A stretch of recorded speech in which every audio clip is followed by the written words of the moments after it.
You want thrills, you'll get them all at the roller derby. Talk about hell on wheels. She's the paragon, the symbol for roller derby. I wear hot pants all the time. She was a star. I mean, there's no doubt about it. A star who leaves an attic full of roller derby history. Let me see this. They're very, very, very small. To her lifelong fan. This is Ann's last jersey. Why did she leave you her inheritance? The answer, it's a little tricky. Oopsie.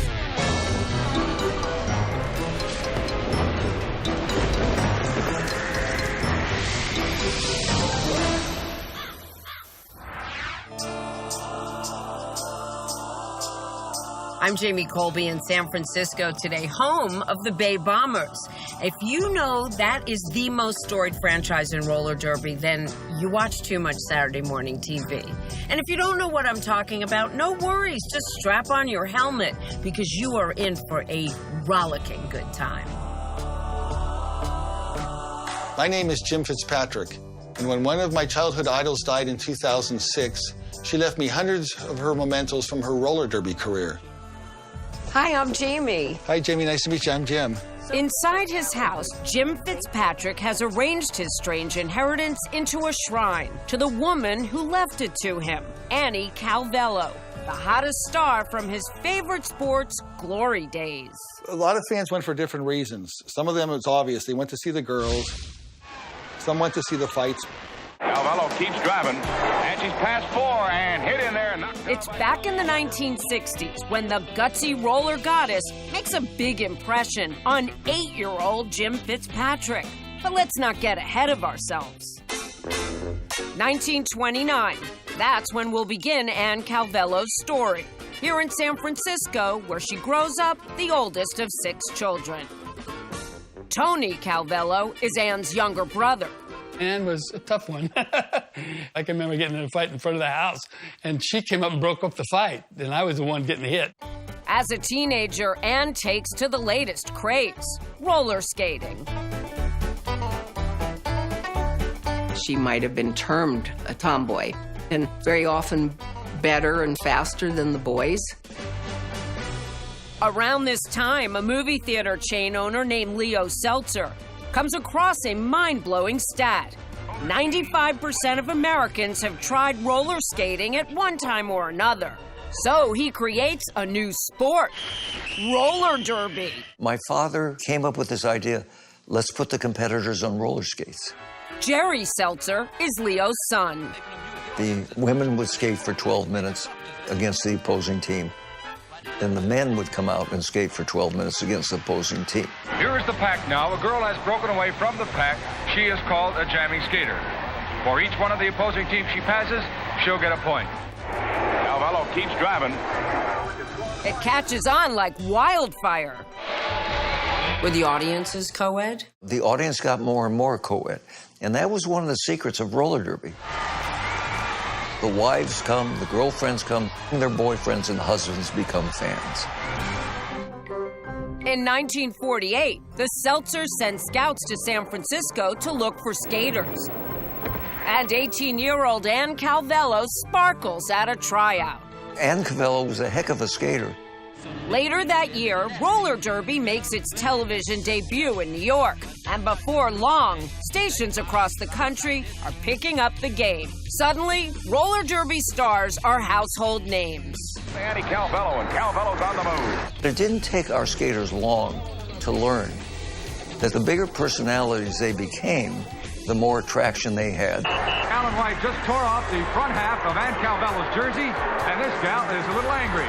Uh-oh. She hit the referee and gets ruled out of the game. We actually had a rule, how far could the women zip down their jerseys, and there's one who violated it all the time. That was Ann Calvello. She was very proud of what she termed her tickets. That's what they referred to their breasts as, tickets. And she'd say, tickets up, and she'd stand up real straight. She was really quite funny.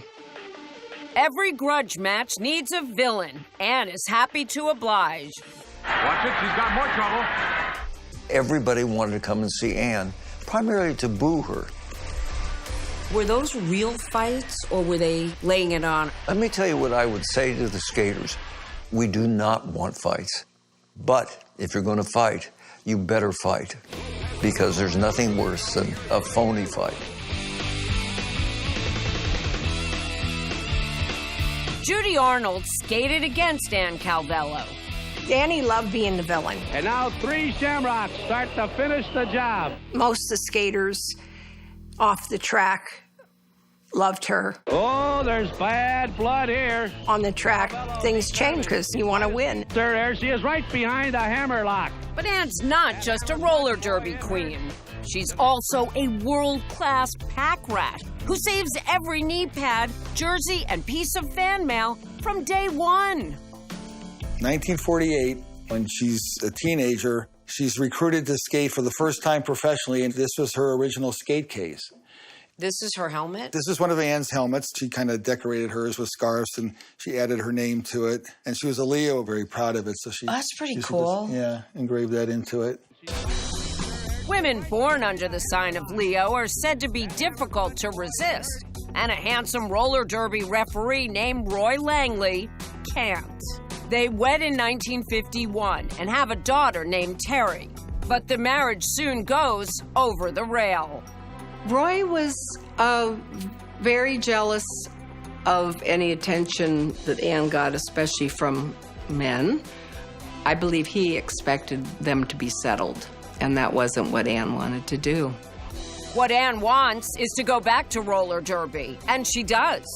The couple divorce. Roy's mother raises Terry, while Ann tours the globe. When she was on the track, she wasn't only queen of the track, she was queen of the world.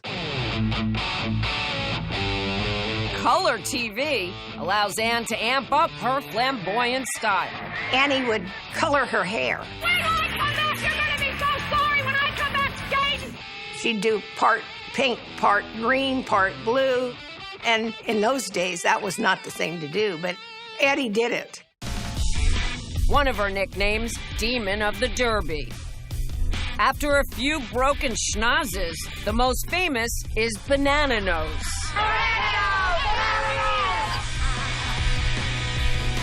Then in the late 1960s, she grabs the attention of a certain 8-year-old boy. It was a Saturday morning, and all of a sudden I see this bizarre sport. Tickets Up. How Jim becomes a super fan. And then Ann's heir. Next. But first, our strange inheritance quiz question. Real-life roller derby star Judy Arnold was the stunt double for which actress in the 1972 film Kansas City Bomber? Sigourney Weaver, Anne Margaret, or Raquel Welch? The answer after the break.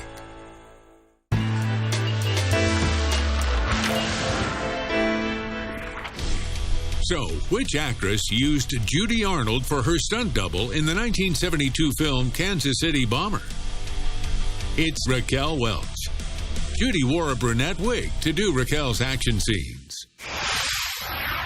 By the late 1960s, Ann Calvello has been burning up the roller derby track for 2 decades. Jim Fitzpatrick is a young boy watching TV when he first sets eyes on the Demon of the Derby. It was 1968. Those of us who loved him. Bobby Kennedy was assassinated, and it was a Saturday morning, and they had the funeral procession, which was airing on all the channels. The only alternative for a sports-crazy kid. An independent TV station airing a raucous bout. They were skating at this wild, blinding speed, hitting each other, banging each other. People are falling.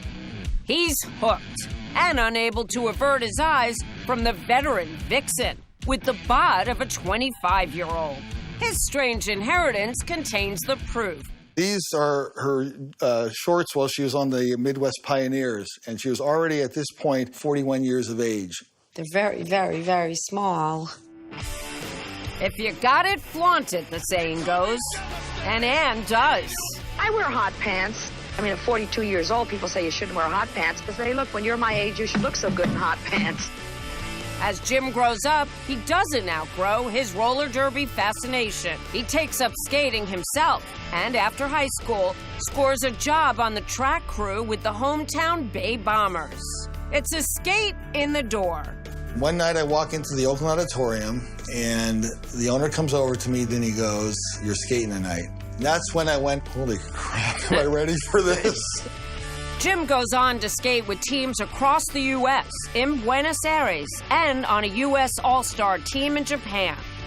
I pursued my dream. You were too determined. Yeah. But after 5 years, injuries forced Jim to switch jobs to part-time ref. Next thing he knows, he's facing off with Ann Calvello, now 56 years old and swinging a handbag. She grabbed the purse, took the straps, she swung it around, and she nailed me on the side of the head. In time, that lump on Jim's head will get replaced with a soft spot in his heart for a battered and aging roller derby queen, still busting chops, but worried about fading away. That's next. I can't believe I'm doing this. Here's another quiz question for you. Ronnie Robinson, one of the top roller derby stars of the 70s, was related to what more famous figure? Boxing champ Sugar Ray Robinson? Former First Lady Michelle Robinson Obama? Or baseball great Jackie Robinson? The answer when we return.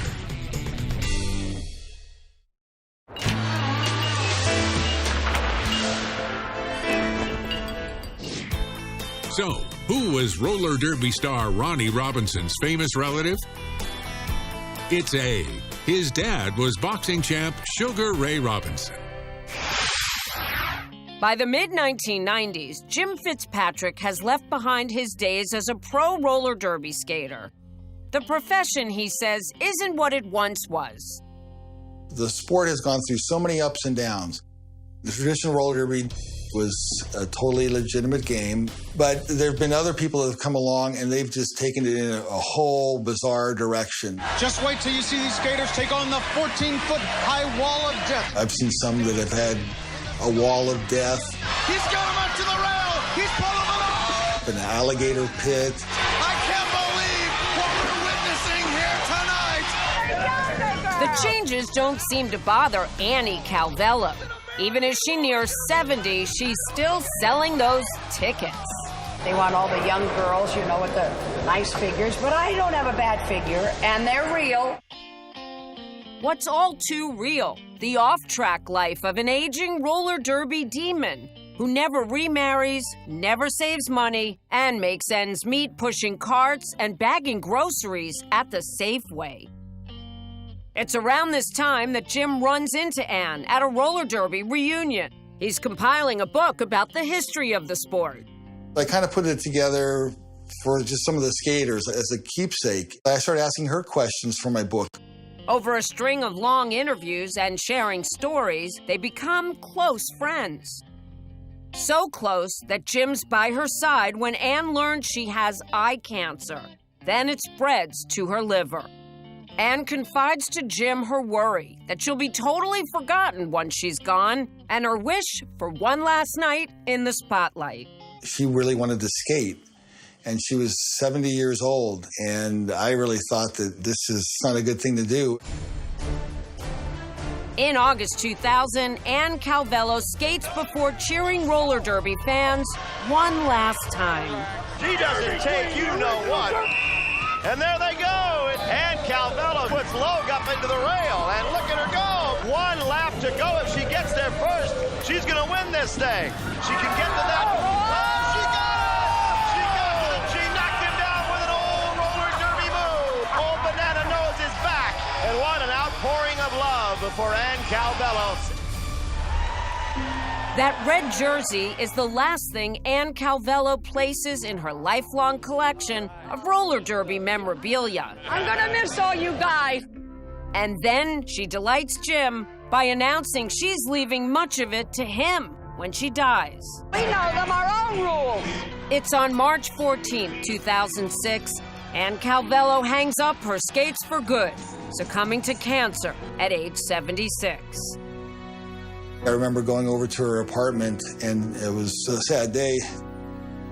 And when I saw what I had, I was blown away by it.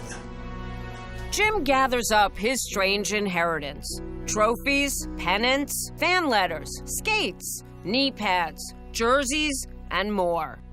This is the Madison Square Garden's program for the first Ollie Frazier fight. They have a section in here on other great athletes that performed in the Garden. And sure enough... It's Ann. Yeah, 2 pictures of Ann. So she represented roller derby. And then this is after she had some real knee problems and she was starting to wear a special brace. This is touching. Ann saved all her fan mail. I even have a lot of her letters when people were wishing her to recover after the brain tumor surgery. Stuff any roller derby fan would covet. Jim, you ever have any of this stuff appraised? Not really appraised, but what I have noticed over the years, I've seen people sell items on eBay. There was one jersey that was sold for about $3,000. I think Ann is just as much, if not more, of a star, so you might go for more. But as you're about to see, Jim has another idea for his strange inheritance. One he'll try out in his new position as general manager of the storied San Francisco Bay Bombers. Coming up, how do you bring back roller derby's glory days? It won't be easy. I promised my mom I'd wear these. What's your strange inheritance story? We'd love to tell it. Send me an email or go to our website, strangeinheritance.com. Now back to Strange Inheritance. Roller derby legend Ann Calvello saves practically everything from her 50-year career. Skates, jerseys, programs, photos, pennants, trophies, and on and on and on. Fellow derby legend Judy Arnold is glad she did. Annie had a heart to preserve what she did. I think it's wise that she did that. I didn't think that way. When Ann dies, she leaves all this to Jim Fitzpatrick, her lifelong fan, whom she inspired to join the roller derby himself. He's sure it's worth many thousands of dollars, but knows Ann had a plan for him. Why did she leave you her inheritance? I loved the sport. And she knew that I was doing the best I could, trying to bring roller derby back to where it should be. Jim now manages the San Francisco Bay Bombers, one of the first teams Calvello skated for. But if roller derby has a future, it's now in the hands of skaters like Stacy Blitch. Malibu Stacy, who skates for the LA Firebirds, is in town to face the Bombers. Oh my goodness, hello! So she, Jim Fitzpatrick, and Judy Arnold teach me some tricks of the trade. So Jim, what are you going to teach me today? We're going to start out with a whip. And a whip is a way of propelling a skater or a teammate down the track, accelerate their speed. Now it's my turn. I'm going to do this. Stand by.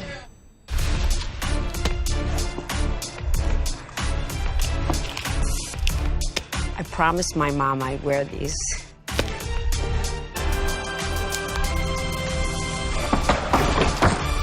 Oopsie. Let's try that again. Right, left, right, Got left. it. Hey. She's got it. Okay, I'm getting the hang of this.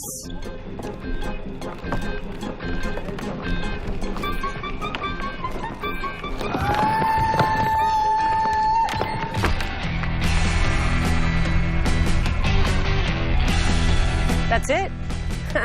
No biggie. Hey, if Raquel Welch can use a stunt double, so can I. Thanks, Stace. Walking. It's clear I'm not going to help Jim reach his goal of returning roller derby to its former glory years. But he believes his strange inheritance might. See, Jim understands that while some fans like him might get hooked on a sport after catching it on TV, usually fandom is passed down from a parent or grandparent. He figures it will only help if he can draw a connection between today's skaters and those who raced around these banked tracks in generations past. Today's game is dedicated to the original roller derby legend and former San Francisco Bay Bomber, Ann Calvello. That's where his strange inheritance comes in. We love this. We want to try and carry it on and carry the tradition on. Yes, there are some empty seats, but Jim sees a promising mix of kids, moms, and old-timers who take in Ann Calvello's treasures, fondly remembering old Banana Nose. I love to see her the way she used to fight and skate around. She was wonderful. Come on, baby, take her out! Take her out! So can Ann Calvello's heir bring their sport back to the days of big ratings and sold-out stadiums? Star of the night, Annie Calvello. It sounds like a pipe dream. Get in front! Good! But Calvello's on the move. The fans are very excited about this. Look at them stand up and watch. you never know. In fact, the Federation of International Roller Sports has been lobbying for decades to get the Derby into the Olympics. Skaters say they were almost a demonstration sport in 2016, but they lost out to rugby and golf. Better luck next time, jammers. I'm Jamie Colby. Thanks so much for watching Strange Inheritance. And remember, you can't take it with you.